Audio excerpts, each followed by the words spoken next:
કેમ છો મારા વાલા ગુજરાતી મિત્રો? તો નવા વિડીયોમાં તમારા બધાનું હાર્દિક સ્વાગત છે. બરાબર, તો હનુમાન દાદાનું નામ લઈને આપણે વિડીયો સ્ટાર્ટ કરીએ કે જે 2/2/2025 ને આજે રવિવાર બરાબર છે.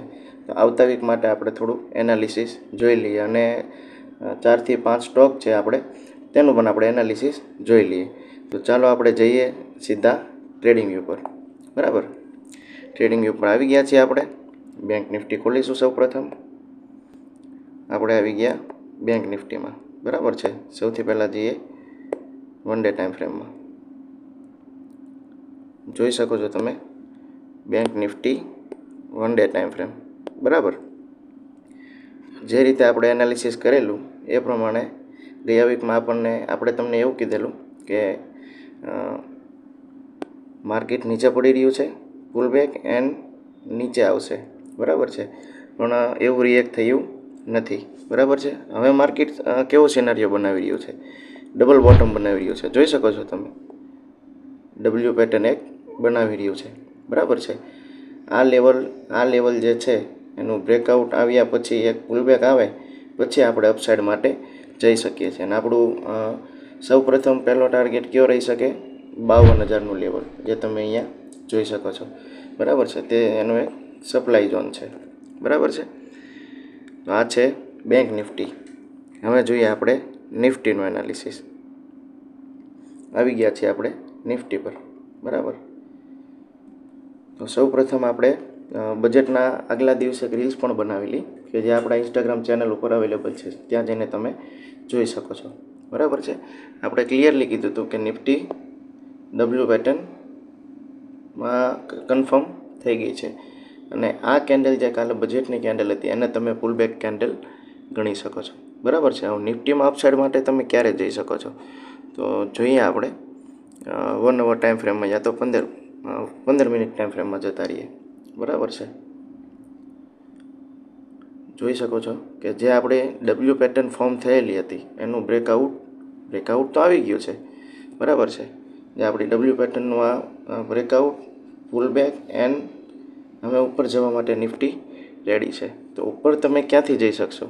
જ્યારે આ લેવલ બ્રેક થાય. બરાબર છે, કયું લેવલ આપણે માર્ક પણ કરી લઈએ,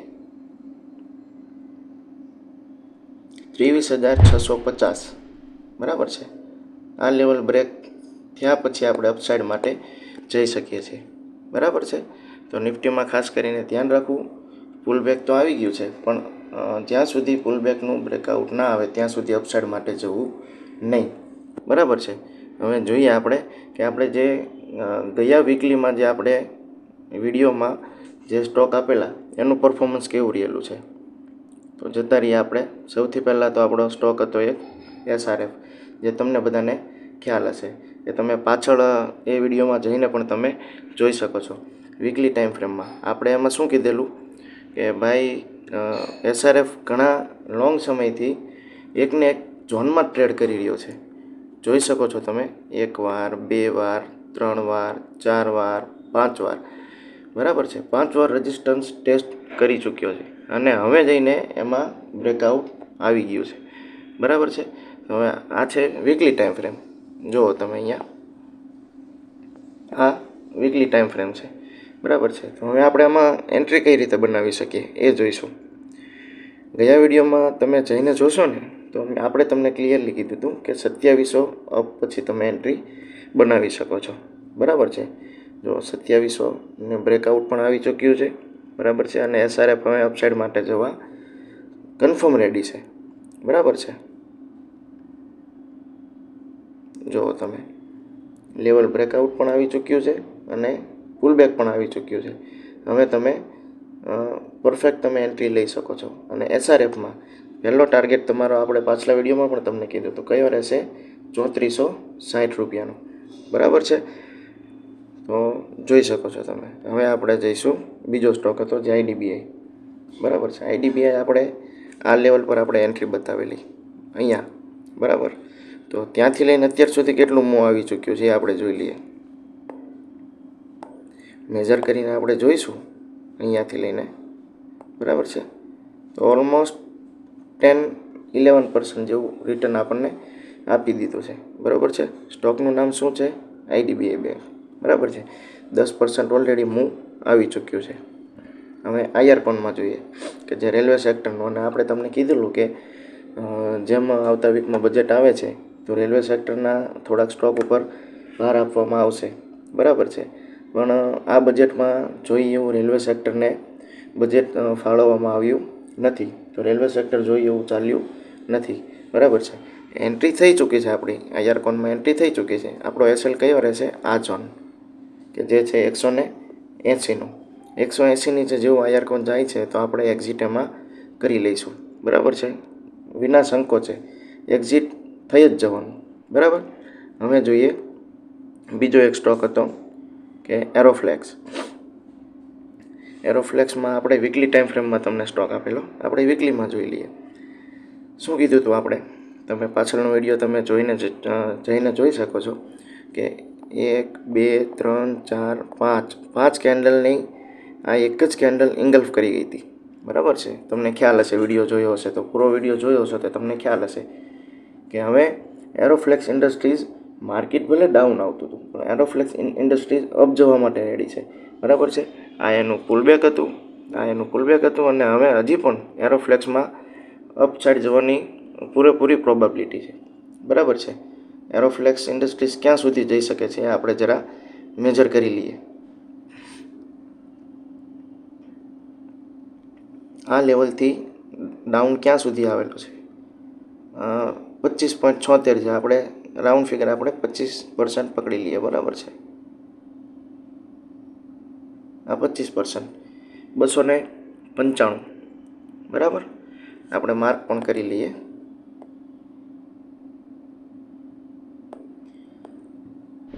$295 સુધી જવાની હજી પ્રોબેબિલિટી છે એરોફ્લેક્સમાં.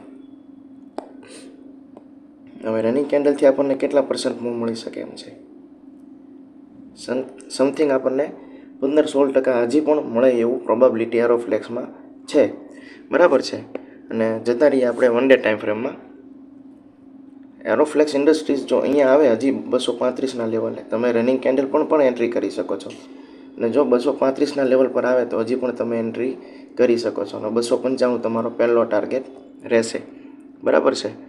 પછી આપણી પાસે છે બજાજ હેલ્થકેર, બરાબર, જે આપણે પાછલા વિડીયોમાં પણ આપેલો છે, તમને લોકોને ખ્યાલ હશે. જતા રહીએ 1 વીકમાં, બરાબર છે. આપણી એન્ટ્રી બનતી હતી 656 પર, જઈને તમે વિડીયો જોઈ શકો છો. 656 પર આપણી એન્ટ્રી હતી, બરાબર છે. રીટેસ્ટ પણ આ સ્ટોક થઈ ચૂક્યો છે, બરાબર. અપસાઇડ પ્રોબેબિલિટી ક્યાં સુધીની છે એ આપણે જરા જોઈ લઈએ. એનું જે કન્સોલિડેશન ઝોન હતું એ કેટલા %નું હતું મેજર કરશું આપણે. એનું કન્સોલિડેશન ઝોન છે ઓલમોસ્ટ 48-50%નું છે, બરાબર છે. તો 50% આપણે માર્ક કરીએ 760.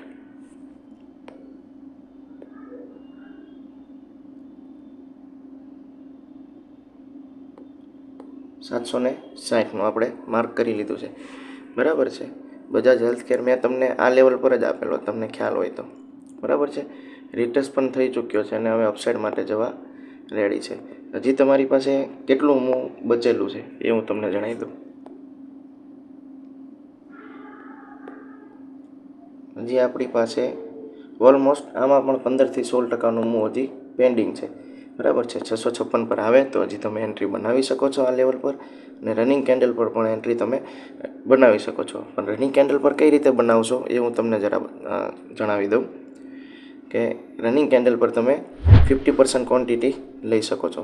અને જ્યારે 656 પર પાછો રિટેસ્ટ કરવા આવે તો તમે પાછી 50% એડ કરી શકો છો. અને ટાર્ગેટ તમારો ફર્સ્ટ ટાર્ગેટ રહેશે તમારો 760નું લેવલ, બરાબર છે. હવે ન્યૂ વીક માટે નવા સ્ટોક તમને જણાવી રહ્યો છું. UBL કે જે છે યુનાઇટેડ બેવરેજીસ લિમિટેડ, બરાબર. વન ડે ટાઈમ ફ્રેમમાં જોઈ શકો છો તમે.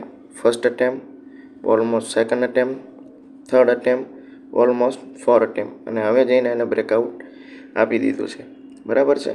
તો આપણે સીધા જતા રહીશું 1 hour ટાઈમ. પહેલાં સૌથી પહેલાં વીકલી ટાઈમ ફ્રેમમાં જુઓ તમે. બરાબર છે.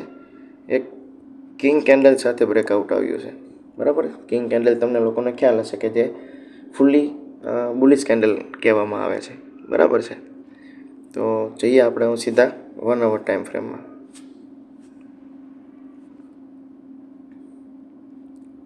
બરાબર છે.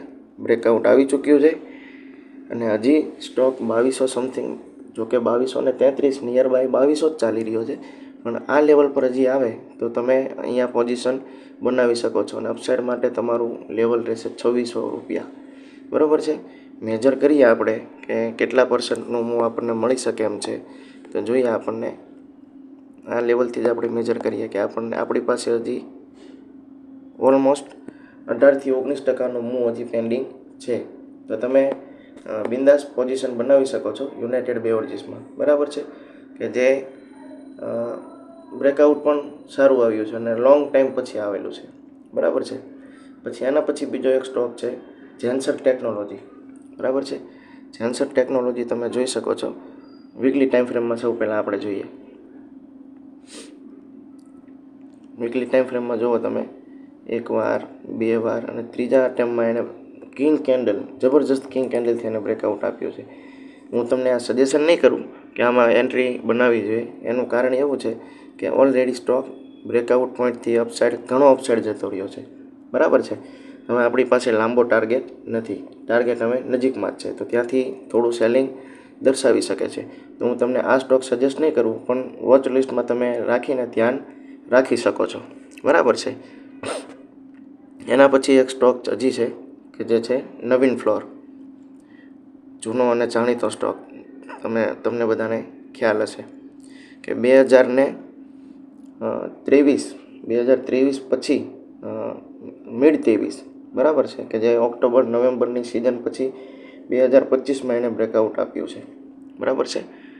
જોઈ શકો, એક વાર, ઓલમોસ્ટ બે વાર, ત્રીજા અટેમ્પે થોડું સેલિંગ બતાવ્યું, પણ હવે જઈને એને બ્રેકઆઉટ આપી દીધું છે. તો હવે જઈશું આપણે ડેલી ટાઈમ ફ્રેમમાં. જ્યારે નવીન ફ્લોર આ લેવલ પર આવે છે 4000નું લેવલ, તો ત્યાં તમે પોઝિશન બનાવી શકો છો અને તમારો ટાર્ગેટ રહેશે 4700થી 54 અને બીજો રહેશે 4950નું લેવલ. જોઈ શકો છો તમે અહીંયા. બરાબર છે. તો નવીન ફ્લોરમાં પણ એન્ટ્રી તમે પ્લાન કરી શકો છો. જોઈએ હજી એક સ્ટોક જે છે મુથુટ ફિનાન્સ. બરાબર. મુથુટ ફિનાન્સ શું કરી રહ્યો છે જુઓ તમે. વન ડે ડેઇલી ટાઈમ ફ્રેમમાં એને ડબલ ટોપ બનાવી દીધું છે. દેખાય છે તમને અહીંયા? વન ડે ટાઈમ ફ્રેમમાં ડબલ ટોપ બનાવી ચૂક્યું છે મુથુટ ફાઇનાન્સ. બરાબર છે. હવે આપણી એન્ટ્રી કઈ રીતે આપણે પ્લાન કરી શકીએ? તો જ્યાં સુધી આ લેવલનું બ્રેકઆઉટ ના આવે અપસાઇડમાં, બરાબર છે, ત્યાં સુધી આપણે એન્ટ્રી પ્લાન નહીં કરીએ આમાં. બરાબર છે. અને અપસાઇડ બ્રેકઆઉટ આવવાની પ્રોબેબિલિટી મને ઓછી લાગી રહી છે. એનું કારણ શું છે કે અહીંયા જુઓ તમે, બેરિશ એંગલ્ફિંગ. બરાબર છે. આ કેન્ડલને એને પૂરેપૂરી એંગલ્ફ કરી લીધી છે, છેલ્લી બે કેન્ડલને ડેઇલી ટાઈમ ફ્રેમમાં. બરાબર છે. તો અહીંયા શું બનવા જઈ રહ્યું છે તમને લોકોને ખ્યાલ હશે કે જે તમે ચાર્ટ પેટર્ન ભણેલા હશો તો તમને ખ્યાલ હશે કે અહીંયા પ્રોપરલી એમ પેટર્ન બનવા જઈ રહી છે. બરાબર. તો આપણી પાસે એક લેવલ આ છે કે જે 2086નું લેવલ, સમથિંગ 2080નું લેવલ પકડી લો. જ્યાં સુધી 2080નું લેવલ બ્રેક ના થાય ત્યાં સુધી આપણે ડાઉન સાઇડ માટે નહીં જઈએ. ડાઉન સાઇડ માટે બ્રેક થયા પછી એક નાનકડું પુલબેક એન્ડ ધેન આપણો નીચે ટાર્ગેટ રહેશે 1900 ને રાઉન્ડ ફિગર 1900 પકડી લો, કે જે એનો એક મેજર સપોર્ટ આપણને દેખાઈ રહ્યો છે. બરાબર છે. આ છે મુથુટ ફાઇનાન્સ. ખાસ કરીને આ સ્ટોકમાં ડાઉન સાઇડ માટે પ્રોબેબિલિટી મને સારી દેખાઈ રહી છે. બરાબર છે. જોઈએ હવે લાસ્ટ સ્ટોક કે જે છે બજાજ ફાઇનાન્સ. બજાજ ફાઇનાન્સ જોઈએ આપણે સૌથી પહેલાં વીકલી ટાઈમ ફ્રેમમાં. જો આપણે અહીંયા માર્ક કરેલું છે કે જે આ બજાજ ફાઇનાન્સનું આ સપ્લાય ઝોન છે. બરાબર છે. કેટલી વાર ત્યાંથી સપ્લાય આવેલું છે? એક વાર, બે વાર, ઓલમોસ્ટ 3 વાર, 4 વાર, 4 વાર. બરાબર છે. અને હવે જઈને આ 5મું અટેમ્પ કરેલું છે, અને 5મું અટેમ્પ કરેલું છે એની સામે 5મું અટેમ્પ કેવી રીતે થયું છે એ તમે જુઓ. બિગ બાર કેન્ડલ. જે આ કેન્ડલ તમને દેખાઈ રહી છે એ બિગ બાર કેન્ડલ છે, બરાબર છે. અને અહીંયા માર્કેટ હવે હોલ્ડ કરી રહ્યું છે. હવે બજાજ ફાઇનાન્સમાં આપણે એન્ટ્રી ક્યારે બનાવી શકીએ? જતા રહીશું આપણે 1 ડે ટાઈમ ફ્રેમમાં. જો અહીંયા બનાવી છે અને સેલિંગ કેન્ડલ, બરાબર છે. હવે આમાં અપસાઇડ મૂવ ક્યારે આવી શકે છે કે જ્યારે અહીંયા જેણે સેલ કરેલું છે, બરાબર છે, એ લોકો ટ્રેપ થશે. એ લોકો ટ્રેપ ક્યારે થશે? 82,8,250નું લેવલ જેવું બ્રેક થશે એટલે એ લોકો સેલરો ટ્રેપ થશે અને તગડું મૂવ આવશે બજાજ ફાઇનાન્સમાં અપસાઇડ માટે, બરાબર છે. તો આપણી પાસે લેવલ છે પહેલું એમાં 9,590 એટલે કે 9600 સમથિંગ, 9,600 સમથિંગ આપણું ફર્સ્ટ ટાર્ગેટ આપણો છે, બરાબર છે. અને આમાં એન્ટ્રી બનાવવાનું કારણ એક બીજું એવું છે કે વીકલી ટાઈમ ફ્રેમમાં જો તમને બતાવું કે કેટલા સમય પછી બ્રેકઆઉટ આવવા જઈ રહ્યું છે. 2021 આ અટેમ્પ થયો તો 2021માં, બરાબર છે. આ અટેમ્પ 2021માં થયો હતો, આ 2022માં, 2023માં પણ આ એક અટેમ્પ થયેલો છે ને હવે જઈને 2024માં તો એ કમ્પ્લીટ સાઇડવેઝ જ હતો ને હવે જઈને બ્રેકઆઉટ આપવા જઈ રહ્યો છે. તો હાઈ પ્રોબેબિલિટી છે કે અપસાઇડ આમાં મૂવ સારું એવું તમને મળી શકે છે બજાજ ફાઇનાન્સમાં, બરાબર છે. અને બીજી એક વાત મિત્રો કે હું તમને કોઈ સ્ટોક માટે બાય એન્ડ સેલ માટે રિકમેન્ડેશન કરતો નથી. હું તમને મારું એનાલિસિસ જણાવું છું, બરાબર છે, કે કયા સ્ટોકમાં કયા ઇન્ડેક્સમાં શું થઈ શકે છે, બરાબર છે. આના માટે તમારે જાતે એનાલિસિસ કરવું પડશે કે જે મેં તમને સ્ટોક આપેલા છે એનામાં તમે જાતે એનાલિસિસ કરો અને તમારી જાતે તમે એન્ટ્રી બનાવો. હું તમને ખાલી સ્ટોક સજેસ્ટ કરું છું, બરાબર છે. બાય એન્ડ સેલની કોઈ રિકમેન્ડેશન આપતો નથી, બરાબર. અને આવા સ્ટોકના વિડીયો તમે જોવા માંગતા હોય તો કોમેન્ટમાં જણાવો તો કયા સ્ટોક તમારે જોઈએ છે એ સ્ટોક હું તમને ઇન્સ્ટાગ્રામમાં હું તમને આન્સર આપીશ. અને આની પહેલાં પણ મેં તમને કીધું હતું કે આપણે ડેઇલી માટે ઇન્સ્ટાગ્રામમાં અપડેટ કરતા હોઈએ છીએ. જે ઇન્ટ્રાડે માટે સારા સ્ટોક હોય છે એ આપણે ઇન્સ્ટાગ્રામમાં અપડેટ કરતા હોઈએ છીએ. તો ઇન્સ્ટાગ્રામમાં પણ ફોલો કરી લો અને ત્યાં તમે જઈને કોમેન્ટ કરી શકો છો કે તમારે કયા સ્ટોકનું એનાલિસિસ જોઈએ છે, એ હું તમને જરૂરથી જણાવીશ, બરાબર છે. તો ઇન્સ્ટાગ્રામ ચેનલને ફોલો કરી લો, બરાબર. અને યુટ્યુબમાં પણ સબસ્ક્રાઈબ કરી લો અને લાઈક અને કોમેન્ટ પણ કરતા રહેજો, બરાબર છે. તો એનાથી મને થોડું મોટિવેશન મળે અને આનાથી પણ સારું બેસ્ટ એનાલિસિસ અને બેસ્ટ સ્ટોક તમારા માટે લાવી શકું, બરાબર છે. તો ચાલો આ છે આજનો વિડીયો. જય હિન્દ, જય ભારત.